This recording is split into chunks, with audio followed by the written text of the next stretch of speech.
안녕하십니까. 골방묵상의 마이클입니다.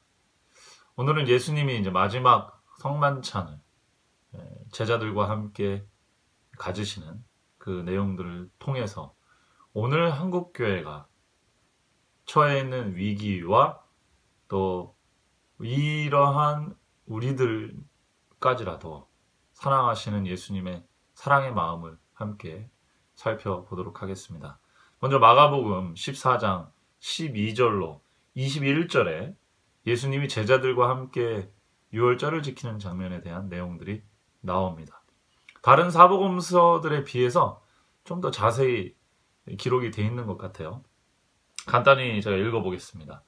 무교절의 첫날 곧 유월절 양 잡는 날에 제자들이 예수께 여짜오되 우리가 어디로 가서 선생님으로 유월절을 잡수시게 예비하기를 원하시나이까 하매. 여기 이제 두 가지를 제가 한번 살펴보고 싶은데요. 첫 번째는 안상홍 증인 혹은 하나님의 교회라고 불리는 교회들은 이 구절 때문에 유월절과 무교절의 날짜를 혼동시킵니다. 근데 사실 1월 14일이 유월절이고 1월 15일 안식일이 이제 무교절이 될 것이고 1월 16일이 이제 요제절이 됩니다만은 이 무교절은 15일만 있는 게 아니라 거의 한 일주일 동안 지키기 때문에 유월절도 무교절이랑 겹치는 시간들이 있는 거죠. 지금 이 시간은 정확히 시간을 따지자 보면 예수님이 일요일에 부활하셨지 않습니까?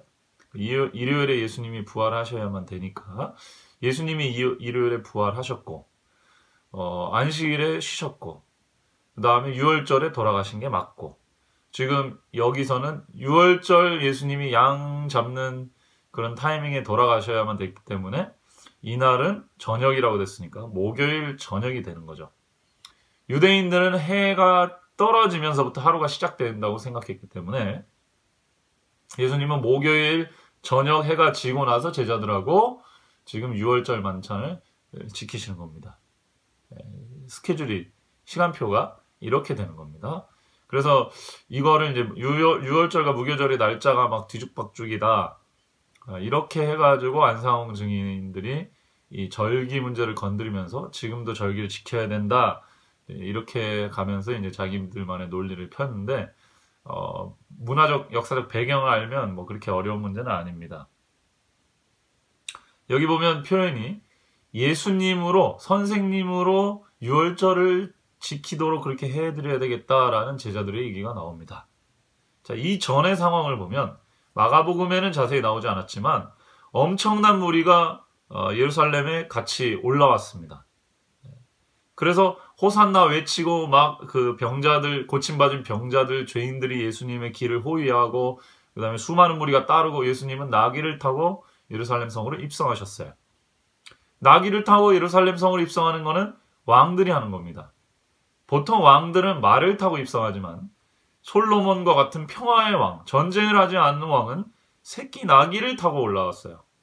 이거는 평화의 왕을 상징합니다. 예수님이 딱 그렇게 올라오셨거든요. 예수님이 예루살렘에서 뭔가 하실 거라는 예감을 제자들은 직감할 수밖에는 없었습니다.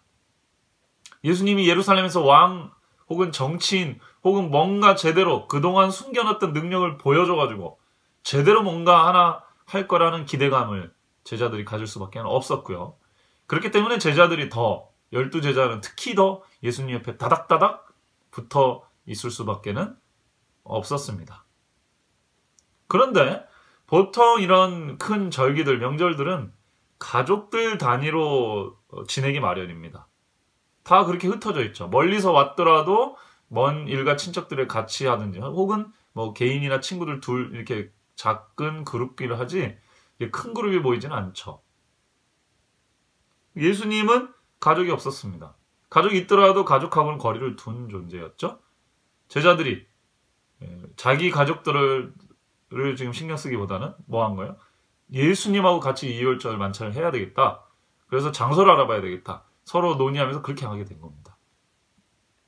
여기에는 여러 가지 인간적인 그 계산과 뜻이 담겨 있다고 생각이 돼요. 그 중에 예수님을 팔 사람, 가룟 유다도 있었습니다. 예수님이 그래 그 시장에 어떤 사람한테 얘기하면은 다락방 한 내줄 거야. 우리가 거기로 가자. 그래서 12제자들과 함께 그 성내에 있는 한 다락방으로 예수님과 12제자가 다 모였습니다. 그게 오늘 본문의 얘기입니다. 거기서 예수님께서 그 중에 누가 이렇게 좋은 분위기에서 다 나를 따르고 뭔가 우리가 한자리 해볼 것 같다라는 그런 상황에서 누군가 이 중에 어떤 사람이 나를 팔게 될 것이다라고 예수님 미리 알고 얘기를 했죠. 그런데 상황을 살펴보면 예수님이 뭔가 예루살렘에서 할 거라는 큰 뭔가 역할을 할 거라는 그런 인간적인 기대에 차 있던 이 제자들이 그래서 속으로 뭐 한 겁니까? 누가 더 좋은 자리에 앉을까? 누가 예수님하고 친했었으니까 더 높은 자리에 앉게 되지 않을까? 다 인간적으로 이런 계산했다고요. 예수님이 이 중에 누군가 나를 팔 것이다 얘기를 했을 때 가룟 유다가 제일 찔렸겠죠. 왜냐하면 가룟 유다가 예수님 정말 팔려고 생각했으니까. 그러나 사실 제자들의 마음에 누가 크냐라고 생각하는 제자들의 마음에는 다 예수님을 이용해서 내가 높은 자리에 들어가야지 라는 생각을 했다는 겁니다. 그래서 누군가 나를 팔 것이라는 얘기를 딱 했을 때 모든 사람이 다 찔렸을 거예요. 오히려 가룟 유다는 그것이 그래서 가룟 유다가 티가 덜 나는 부분이었을 거라고 저는 생각합니다. 왜냐? 가룟 유다는 진짜로 팔려고 생각했지만 다른 사람들도 예수님을 이용해서 내가 한 자리 해야지라는 생각 다 하고 있었거든요. 둘이 질적으로 엄청나게 틀린가요? 별로 그래 보이지 않습니다. 마가복음에는 자세히 나오지 않았지만 마태복음이나 요한복음에는 이 상황에서 예수님이 수건을 허리에 동이고 식사를 하기 전에 제자들 발을 씻어줍니다. 왜 발을 씻어줬어요? 여러 사람들하고 제자들이 같이 있을 때는 12제자들은 그래도 좀 높은 직급의 사람들이었습니다. 수백 명의 다른 제자들, 여자들도 있었죠. 그 사람들이 먹을 거 준비하고 씻는 거라든지 자리 정리하는 건지 이런 것들은 그분들이 했어요. 12제자는 이제 좀 높은 자리에 있었어요. 근데 예수님하고 다시 예수님은 12제자만 그 다락방에 모였거든요. 문헌에 보면 그런 식으로 기록이 되어 있습니다. 보통 12명 이상 들어갈 공간도 많지가 않고요. 가정집에서는. 그러니까 예수님과 12제자만 따로 모이니까 그 중에 이제 자기들이 다 약간은 이제 나름대로 포지션이 잡혀있고 내가 이제 대접을 좀 받을 만한 그런 상황 아닌가라는 생각을 한 거예요. 그러니까 서로 야, 요한이 나이 제일 어리니까 요한이 해야 되는 거 아니야? 아이, 누가 제일 늦게 제자 됐으니까 누가 해야 되는 거 아니야? 이런 식으로 서로 견제했다고요. 그게 예수님이 죽기 바로 전날의 상황이었습니다. 솔직히 다 마음으로 예수님을 이용해서 한 자리 차지하려고 하는 마음이 있었던 거예요. 예수님 얼마나 슬펐을까요? 그런 모든 제자들의 발을 씻어준 게 예수님입니다. 심지어 진짜 자기를 팔 가룟 유다에게도 예수님은 발을 씻어준 거죠. 그래서 17절에 보시면 저물매 그 12를 데리고 와서 저물매 이렇게 돼 있죠. 목요일 밤입니다. 다 앉아 먹었을 때 예수께서 가라사대 내가 진실로 너희에게 이르노니 너희 중에 한 사람 곧 나와 함께 먹는 자가 나를 팔리라. 저희가 근심하여 하나씩 여짜오되 내니이까. 왜 제자들이 이렇게 얘기했냐고요. 다 근심했습니다. 누가 예수님을 팔아서 근심한 게 아니에요. 다 자기가 찔려서 혹시 접니까? 혹시 접니까? 이렇게 얘기했다. 가룟 유다한테 한 방 한 방 다가올 때 가룟 유다의 마음의 양심에 얼마나 자극이 됐을까요? 이게 예수님의 사랑입니다. 그리고선 참 안타깝게 됐다. 그리고 가룟 유다의 운명을 불쌍히 여기시는 말씀을 하시죠. 이게 예수님의 정신입니다. 그리고 이게 오늘날 한국 교회가 정반대로 하고 있는 모습이에요. 오늘날 한국 교회 성도들한테 가르치는 메시지도 그렇고 목사님들의 삶으로 보여지는 메시지도 그렇고 예수님이 마지막까지 보여주신 모습하고 반대로 가고 있죠. 오히려 제자들과 같은 모습이에요. 대부분 그렇게 생각합니다. 우리는 가룟 유다 아닙니다. 가룟 유다는 기독교를 배신하고 배도하고 떠난 사람이 가룟 유다지. 이렇게 얘기하겠죠. 우리는 그러니까 가룟 유다는 아니니까. 그렇지만 예수님이 예수님을 팔 사람, 나를 팔 사람 할 때 다 근심하고 다 찔렸다니까요. 오늘날 교회들이 찔리나요? 예. 그렇다면 제자들보다 더 마음이 완악해진 상태인 겁니다. 왜요? 우리 다 예수님을 통해서 한 자리 하려고 하고 예수님이라는 이름을 팔고 뭔가를 얻으려고 노력하고 있거든요. 목회자 세습을 왜 합니까? 그건 세상 일반 기업도 그렇게 하는 게 좋지 않다고 얘기합니다. 그래서 전문 경영인한테 맡기거나 그렇게 해요. 가족 간 세습 잘 안 합니다. 그건 정의가 아니에요.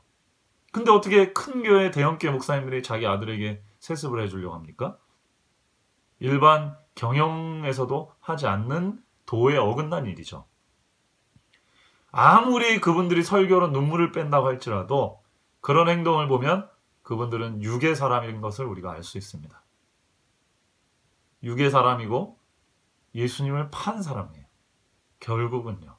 예수님 팔아서 자기 자식 복되게 한 사람입니다. 이 세상에다가 투자하는 사람이에요. 어떻게 그런 사람들이 지도자라고 할 수 있겠습니까? 물론 정말 어떤 상황에서는 자기 아들 목사님에게 물려줄 수도 있겠죠. 그러나 전혀 민주적인 절차도 아니고 교회의 미래를 생각하는 얘기도 아닙니다. 오늘날 우리가 생각해 봐야 될 여러 가지 주제 중에 하나가 이거고요. 또 하나, 예수님은 섬겨주는 것이 주인이라고 했어요. 하나님 나라에서는 섬겨주는 겁니다. 섬겨주고 겸손한 거예요. 겸손하고 섬기는 것은 무엇입니까? 다른 사람의 문제를 해결해주는 서비스를 제공하는 게 겸손이요 섬김입니다. 섬김을 받으려고 하는 게 아니고요. 그래서 교회 내에 우리끼리 서로 섬김을 받으려고 하기 때문에 분란과 싸움이 일어나는 거고요. 그게 예수님을 다 파는 행위라고요. 다 예수님 이용해서 한 자리 해보려고 하는 마음이라고. 예수님이 그 마음은 천국에 합당치 않다고 얘기하시는 겁니다. 오늘날 우리 교회가 어떠냐 이 말이에요. 정말 이런 모습으로 세상 사람들, 양심적으로 또 의식 있게 사랑하는 사람들을 과연 리드할 수 있을까요? 예수님이 오늘날 교회에 다시 오시면 정말 통곡하실지도 모르겠습니다. 진정한 겸손은 사람들 앞에서 무릎 꿇고 내가 잘못했습니다. 뉘우치는 척 하는 게 아닙니다. 예수님처럼 정말 어떤 중요한 문제를 해결하기 위해 자신을 낮추는 것. 그게 그리스도인이에요. 예수님을 닮았다는 건 바로 그 뜻입니다.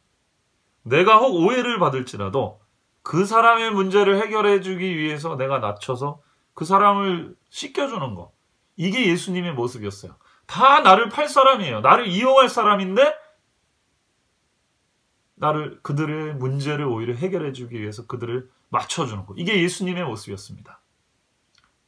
그렇기 때문에 오늘날 아직도 이 기독교는 유지가 되는 것 같아요. 하나님의 그 사랑이 아직도 내가 준 말씀을 통해서 비록 부패하고 썩었고 나를 팔고 나를 배신하고 나를 무시하고 내 정신대로 살지 않는 교회일지라도 내가 너희들을 끝까지 사랑하고 너희들을 변화시키기 위해서 너희들을 씻기기 위해서 성령을 보내주겠다. 여전히 이렇게 문제가 많은데도 이 교회를 지탱하시는 분이 하나님이시고 하나님의 사랑이라는 것. 그게 오늘날 저의 마음을 울리고 이 교회를 위해서 다시 회개하고 기도하게 만드는 그런 생각인 것 같습니다. 여러분, 교회는 지금요, 대대적인 개혁이 필요합니다. 복음으로 돌아가야 되고, 성경 말씀으로 돌아가야 되고, 성령으로 성결하게 되는 경험이 필요합니다. 우리 다 지금 타락해 있어요. 예수님을 팔아먹고 있습니다. 진짜 예수님의 정신대로 살아가고 있나요, 우리가? 그렇게 돌아가야 될 줄 믿습니다. 이렇게 부패한데도 여전히 우리를 사랑하신다는 사실에 가룟 유다처럼 마음을 닫지 마시고 우리의 마음을 열어 함께 그분께로 돌아가게 되기를 진심으로 바랍니다. 기도합시다. 사랑이 많으신 아버지 하나님, 오늘날 우리 마음속에 예수님을 진정으로 사랑한다고 얘기는 하지만 예수님을 이용하거나 혹은 예수님을 팔아먹고 있진 않은지 돌아보게 도와주시고, 그 모든 얘기가 사실은 예수님의 십자가는, 예수님의 피는 원하지 않고 예수님의 영광만을 쫓아가는 제자된 저희들이 우리 마음속에 그런 잘못된 생각들이 가득 차 있는 것은 아닌지 돌아보고 회개하게 인도해 주시옵소서. 그런 우리마저도 끝까지 사랑해 주셔서 진심으로 감사드립니다. 그 사랑에 저희에게 희망이 있다는 사실을 믿게 하여 주옵소서. 예수님의 이름으로 간절히 기도드립니다. 아멘.